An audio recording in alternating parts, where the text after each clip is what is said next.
माननीय प्रोफेसर मनोज कुमार झा जी।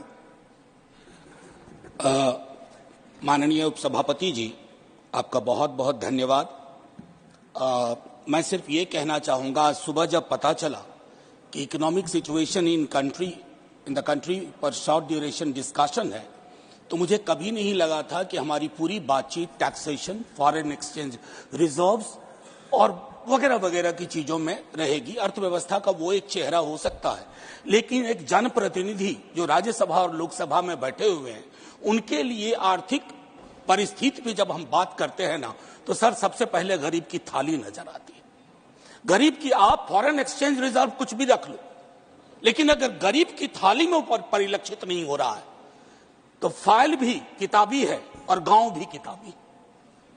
मैं सिर्फ, और हाँ, बहुत बढ़िया कहा जावड़ेकर साहब ने कहा 80 करोड़ लोगों को, हालांकि मैं उस शब्द का इस्तेमाल नहीं करूंगा कि मुफ्त कुछ नहीं होता सर।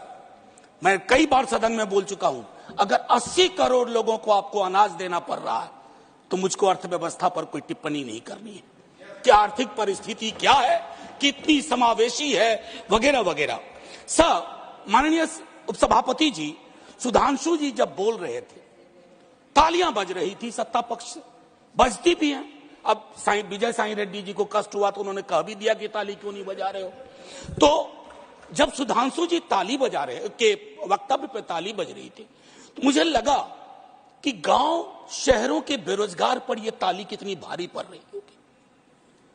प्रधानमंत्री जी 14 में जब पहली बार चुने गए, तो वो मंदिर मस्जिद की साइज के लिए नहीं चुने गए थे। 2 करोड़ प्रतिवर्ष नौकरियां उनका वादा था। 2 दाहें 20 करोड़। एक श्वेत पत्र तो बनता है कि हम कहां हैं।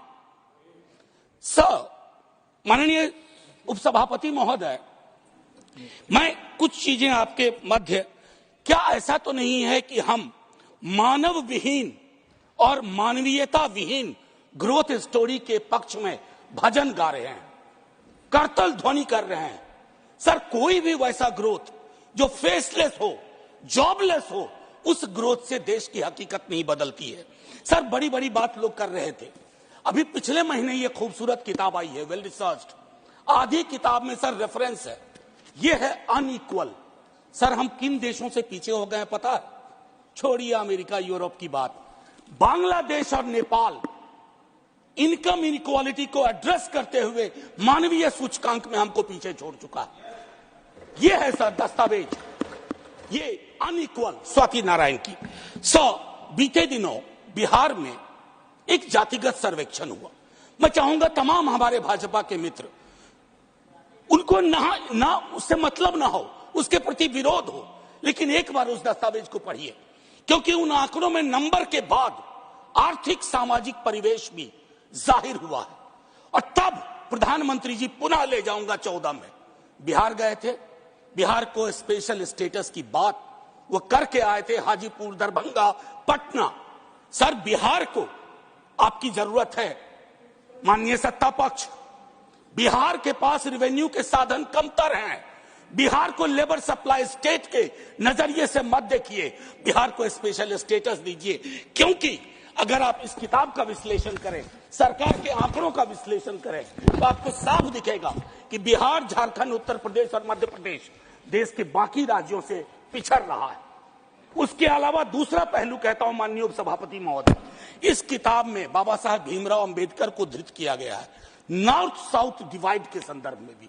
और ये पुरानी बात है सर, एफडीआई को ही देखिए कि नॉर्थ में कितना, साउथ में कितना, तो ये फर्क आपको साफ नजर आ जाएगा।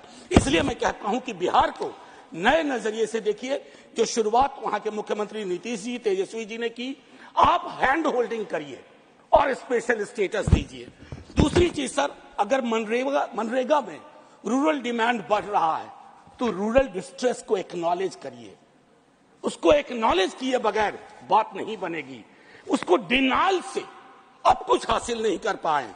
पॉवर्टी इंडेक्स पर आपने कई वर्षों से काम नहीं किया। आप आंकड़ों के बारे में, तो सरकार का दृष्टिकोण है कि विश्व के टिम्बकटू में अगर एक आंकड़ा पक्ष का कोई बोल दो तो उसको प्रदर्शनी लगा देंगे। अगर कोई आंकड़ा सरकार को असहज करता है, कहेंगे हम तो इसको मानते ही नहीं है, इनकी तो मेथोडोलॉजी खराब है। साहब नहीं, ये डिफरेंशियल दृष्टिकोण मत रखिए। हंगर इंडेक्स पे खुल के कहिए हम मीट नहीं कर पाए हैं।